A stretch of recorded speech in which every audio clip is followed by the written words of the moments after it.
नमस्कार दोस्तों, स्वागत है आप सबका आपके अपने चैनल पर। मिशन इंस्टीट्यूट के इस चैनल में हम लोग आज पढ़ने वाले हैं रीजनिंग।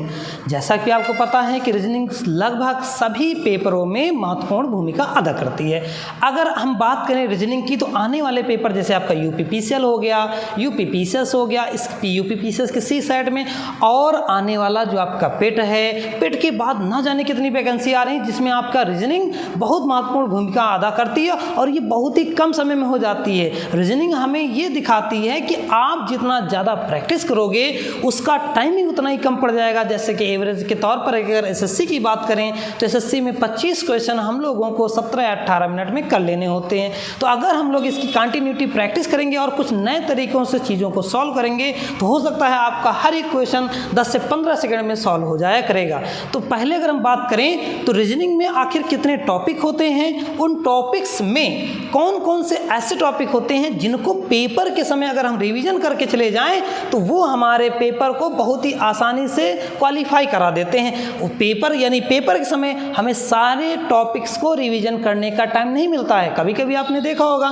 कि रीजनिंग के ऐसे कुछ टॉपिक होते हैं जो ट्रेंड में नहीं रहते फिर भी आ जाते हैं, तो उनको हमें कम देखना है। जो ज़्यादा ट्रेंड में आते हैं उनको हमें ज़्यादा देखना होता है। तो टॉपिक्स में अगर हम बात करें तो जैसा कि सिलेबस आपका पता होगा कि रीजनिंग के सिलेबस में 2 पार्ट आपका डिवाइड होता है।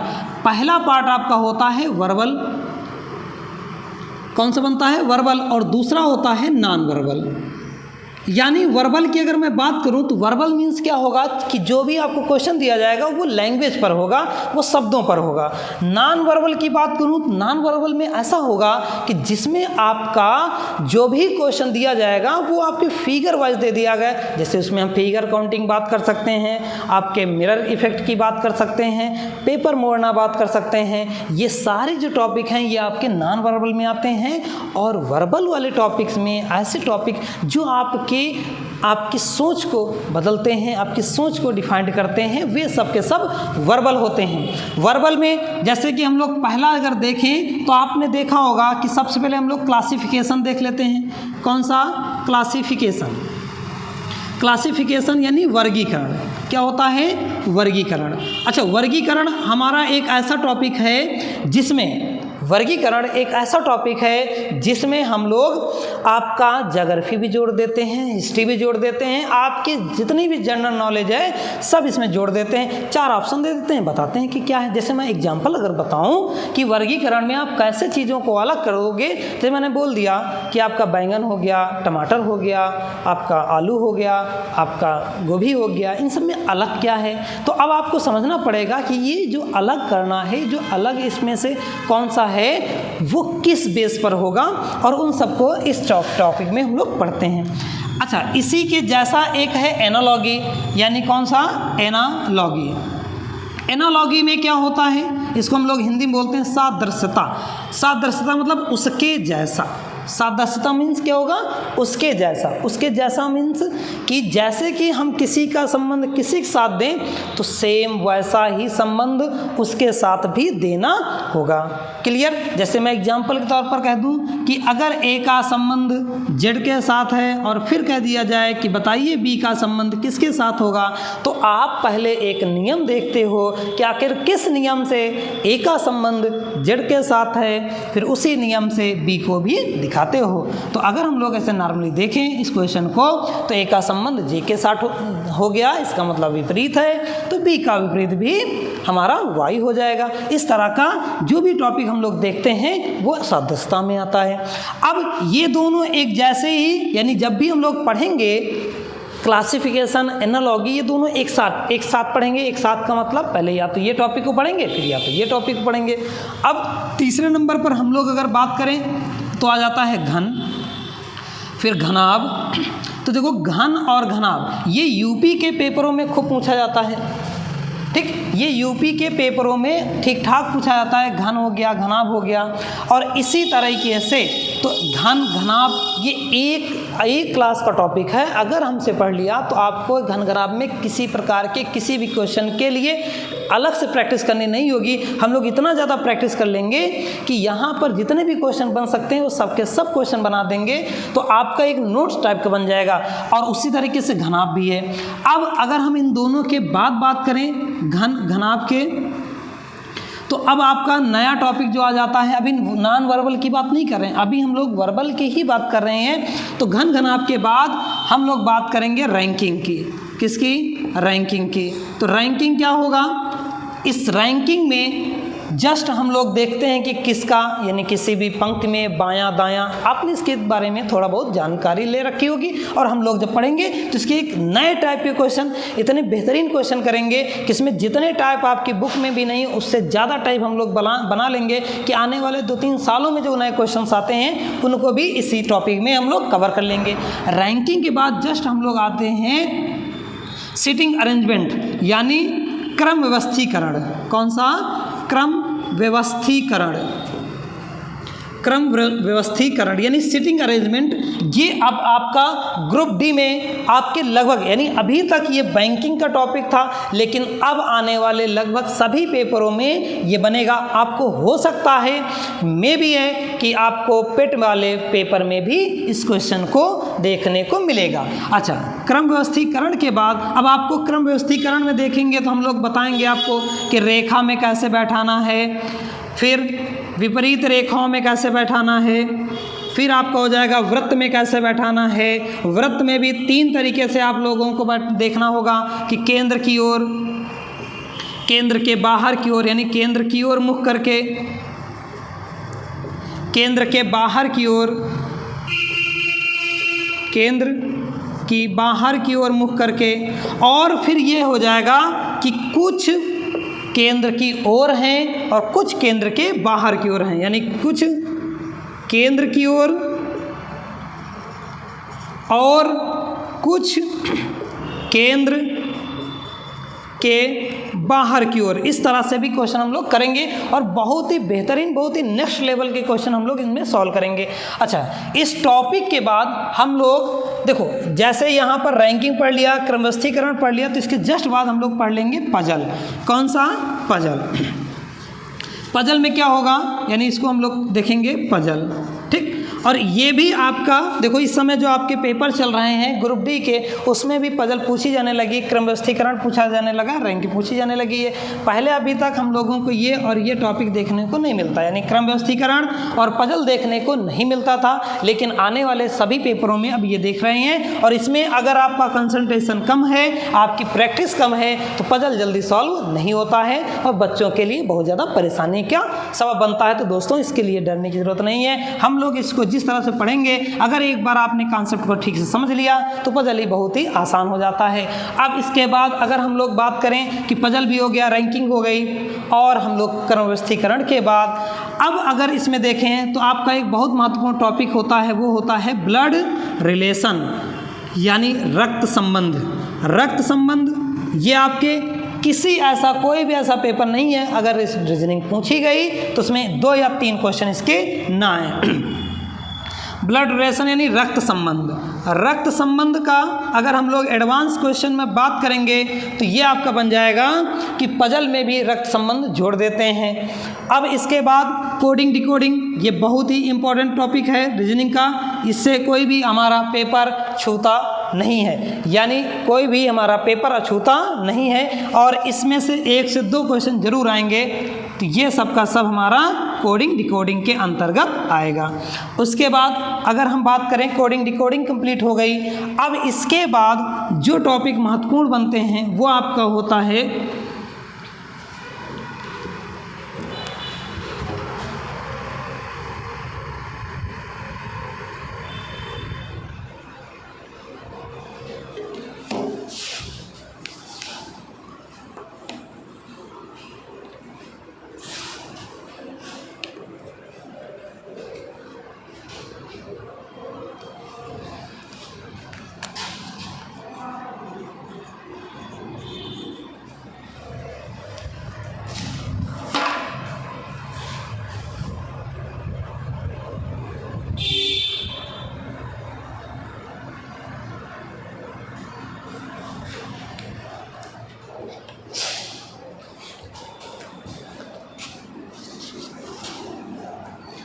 पजल और कोडिंग डिकोडिंग के बाद अगर हम लोग बात करें तो आपका आ जाता है सीरीज, जो कि लगभग सभी पेपरों के अगर रीजनिंग पूछी गई तो 1 से 2 सीरीज जरूर आती है। और सीरीज भी एक ऐसा टॉपिक है जो आपके CSAT में या आप कोई भी पेपर दे रहे हो उसमें आने वाली है। जैसे कि आपको पता है UPPCL का पेपर 19 अगस्त से शुरू हो गया, यानी फॉर्म भरना शुरू हो गया है और इसका पेपर जस्ट 2 महीने बाद होने वाला है और 45 क्वेश्चन आपकी रीजनिंग के सिर्फ आ रहे हैं। ठीक है, तो इसमें आपका रीजनिंग अगर आप बहुत अच्छे से कर ले जाओगे तो आपका ये पेपर बहुत जल्दी से आपको सिलेक्शन दिलाने वाला है। हम लोग इन टॉपिक में ये भी देखेंगे कि कौन कौन से पेपर आ रहे हैं, कौन कौन से नहीं आ रहे हैं। आपका श्रेणी हो गया। अब इस श्रेणी में भी 3 प्रकार की श्रेणियां होती हैं। आपकी पहला होता है न्यूमेरिकल सीरीज, यानी नंबर श्रृंखला होती है। ठीक, नंबर श्रृंखला या नंबर श्रेणी। दूसरी आपकी होती है अल्फ़ाबेटिकल सीरीज, अल्फ़ाबेटिकल सीरीज, यानी ये आपका होगा वर्णमाला सीरीज। और तीसरा आपका होता है इसी में पुनरावृत्ति की सीरीज। अगर इसको हम लोग देख लिए गए तो ये भी आपका सीरीज बन जाएगा, पुनरावृत्ति वाली सीरीज। अब इसके बाद अगर श्रेणी के बाद बात करें तो ये आपका आ जाता है कैलेंडर। बहुत लोगों को डर लगता है कैलेंडर से, कैलेंडर हो गया। ठीक, कैलेंडर बन गया। और अब कैलेंडर के बाद हम लोग घड़ी देख लेते हैं। अब घड़ी में भी आपको पता है कि प्रतिबिंब बनाना होता है, ये सब भी बात करेंगे। तो ये आपका घड़ी हो गया। इसके बाद अगर हम और बात करें तो आपका देखो, ये जो हम लोग एक टॉपिक क्रम से देख रहे हैं, ये सब के सब एक क्रम होगा। विश्वास मानिए 2 महीने में पूरी रीजनिंग खत्म हो जाती है। अगर हम लोग एक एक टॉपिक एक दिन भी देखेंगे तो 2 महीने के अंदर अंदर आपका रिवीजन भी पूरा हो जाएगा। अब घड़ी के बाद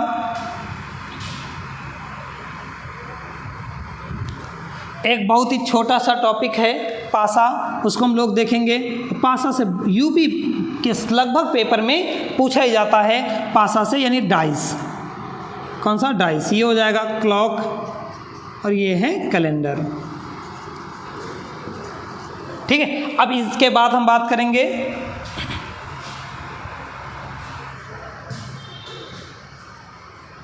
डाइस हो गया। अब आपको पता है अंकगणितीय तर्कशक्ति, ये लगभग अंकगणित का टॉपिक होता है, लेकिन कुछ चीज़ें इसमें होती हैं जिनको हम रीजनिंग लगाकर भी सॉल्व कर सकते हैं। तो ये बन जाता है अंकगणितीय तर्कशक्ति, अंकगणितीय तर्कशक्ति, अंकगणितीय तर्कशक्ति, मैथमेटिकल रीजनिंग। अब इसके बाद अच्छा, इसमें बहुत टाइप के क्वेश्चन आपको अगर मिल गए तो आप रीजनिंग भी और मैथ भी बहुत सारे आपके टॉपिक कंप्लीट हो जाएंगे।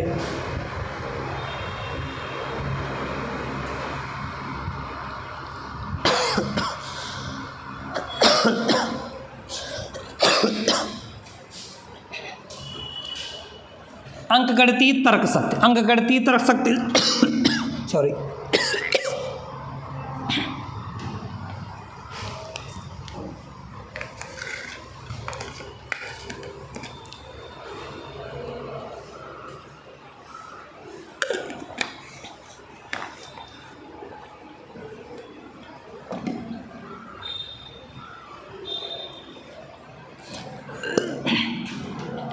कौन सा? अंकगणितीय तर्कशक्ति। अंकगणितीय तर्कशक्ति के बाद अब हम लोग बात करने वाले हैं आपके जो 4 महत्वपूर्ण टॉपिक हैं जो इस समय सबसे ज़्यादा पूछे जा रहे हैं।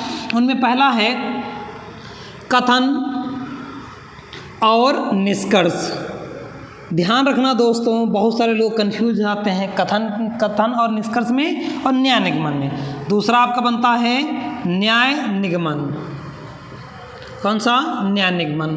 अब आपका आता है कथन और कार्यवाहियाँ, कथन और कार्यवाही। फिर आपका बन जाता है कथन और पूर्ण अवधारणा, पूर्व अवधारणा। फिर कथन आपका कथन और तर्क, ये भी आपका एक टॉपिक बनता है। तो हम लोग तो आपके ये 4 टॉपिक हैं, कथन निष्कर्ष, न्याय निगमन, कथन कार्यवाही, कथन पूर्ण अवधारणा, कथन तर्क। इनको भी हम लोग एक ही साथ पढ़ेंगे, जब भी एक साथ देखेंगे। अब इन टॉपिकों को लगभग जो बचे हुए हैं उनको भी हम लोग वीडियो में देखते रहेंगे। तो ये तो हमारे मोटा ये हो गए कि हमने आपको एक फ्रेमवर्क दिया कि रीजनिंग में अगर हम लोग इतने टॉपिक ठीक से क्लियर कर ले जाएंगे, जो छूट रहे हों उनको भी बता देंगे। मतलब इसमें किसी प्रकार का कोई भी टॉपिक आपका बचेगा नहीं, जितने भी हम लोगों ने लिखे हैं। अब अगर मैं बात करूं कि अगर आपने इतने टॉपिक को ठीक से कर लिया तो आपका 25 क्वेश्चन में 15 से 16 क्वेश्चन तो सब इन्हीं टॉपिकों से आ जाते हैं साहब। अब हम लोग अगर बात करें नॉन वर्बल की, तो नॉन वर्बल में बहुत ज़्यादा टॉपिक नहीं है, उसमें हमें खाली इतना देखना होता है। चलिए मैं आपको बता देता हूँ कि नॉन वर्बल में कौन कौन से टॉपिक इंपॉर्टेंट होते हैं।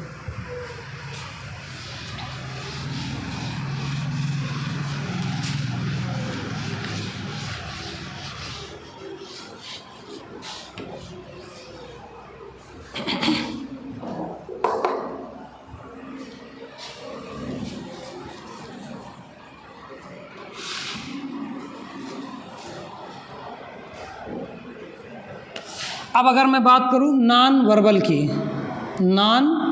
वर्बल की, तो इसमें दोस्तों बहुत ज़्यादा टॉपिक नहीं है, बस हमें ये देखना होता है कि हम उन चीज़ों को किस तरीके से अंडरस्टैंड करते हैं। देखो हम लोगों ने भी वर्बल में क्या देखा कि आपके कितने टॉपिक हैं, मैं फिर से एक बार बोल देता हूँ कि आपका हो गया क्लासिफिकेशन, एनालॉगी, सादस्यता जिसे हम लोग बोलते हैं, आपका कथन तर्क हो गया, कथन निष्कर्ष, कथन पूर्ण अवधारणा, ये जितने टॉपिक हैं ये सबको देखते हैं। पासा और घनाभ हो गया, घनाभ पासा, ये 3 टॉपिक एक साथ हो जाते हैं। ब्लड रिलेशन, कोडिंग डिकोडिंग, ये सब एक साथ आ जाते हैं। पजल हो गया, रैंकिंग हो गई और क्रम व्यवस्थीकरण, ये एक साथ आ जाते हैं। फिर सीरीज आती है, सीरीज में हमने बताया आपको 3 टाइप की सीरीज बताएंगे। आपका रीजनिंग का ऐसा कोई भी टॉपिक नहीं होगा जिसको हम लोग छुए ना, चाहे आपकी बुक में हो या ना हो। लेकिन पेपर और यूपी के पेपरों में आपको रीजनिंग में आपको वैरायटी देखने को मिलती है। हो सकता है केंद्र के पेपरों में कुछ बहुत चीज़ें टॉपिक्स नहीं छूते, लेकिन हम लोग वो सब भी देखेंगे। जैसे कैलेंडर हो गया, घड़ी हो गया, आपका ये जो जितने भी कैलकुलेटिव वाले टॉपिक हैं उनको बहुत ही आसान मेथड से हम लोग पढ़ेंगे। अच्छा, हम बात करने हैं नॉन वर्बल की, तो नॉन वर्बल में आपको जैसे आ गया कि आकृति गिनना, फिर आपका आ गया कि कागज मोड़ना, फिर आ गया कि प्रतिबिंब देखना। तो प्रतिबिंब भी 2 प्रकार के दिखते हैं, आपका जल प्रतिबिंब हो गया, ऊर्ध्वाधर प्रतिबिंब हो गया, और उसके बाद आपका आ गया कि विषम आकृति को छांटना, आकृति जिसके अंदर है वो कौन सा फिगर है इसको देखना, आकृति की नेक्स्ट आकृति क्या होगी वो देखना। ये सब के सब टॉपिक जिसमें आपको चित्रों के माध्यम से प्रश्न दिया जाए और चित्रों के माध्यम से ही प्रश्न का आंसर मिले, वे सब का सब नॉन वर्बल होता है। तो आपको लगभग हमने रीजनिंग का सारा टॉपिक समझा दिया। अगर आपको ये वीडियो अच्छा लगे तो चैनल को सब्सक्राइब करिएगा और हंसते रहिए, मुस्कुराते रहिए और अपनी पढ़ाई पर भी ध्यान देते रहिए और जल्दी से जल्दी सरकारी नौकरी आप लीजिए। जितने भी पेपर आने वाले हैं रीजनिंग ऐसा कोई भी टॉपिक नहीं है जिसमें आपका किसी भी पेपर में रीजनिंग ना आती हो। इन्हीं सब बातों से आज के वीडियो इतना ही रखते हैं और हम अगले वीडियो में आपको एक टॉपिक वाइज शुरू करेंगे कि रीजनिंग का जो भी टॉपिक उठाएंगे उसको बेसिक से समझाते हुए आपको लेटेस्ट टाइप के क्वेश्चन करेंगे। जो आज बन रहे हैं, ट्रेंड में चल रहे हैं, वो तो रहेंगे ही, आपके अगले साल या नेक्स्ट 2-3 साल में जो नए टाइप के सवाल बन सकते हैं वो सब भी बनाएंगे। क्योंकि जब आपको एक बेसिक पता चल जाएगा तो उसमें वो चीज़ें होती चली जाती हैं। और बेसिक भी ऐसा नहीं है कि हम लोग सिर्फ ऐसे नॉर्मल देखेंगे, हम आपको आपकी माइंड मैपिंग की कोशिश करेंगे। माइंड मैपिंग क्या होती है इसको हम लोग अगले वीडियो में डिस्कस करेंगे। तो आई होप आपको ये वीडियो समझ में आया होगा जो मैंने आपको ये समझाया है। तो तब तक के लिए नमस्कार।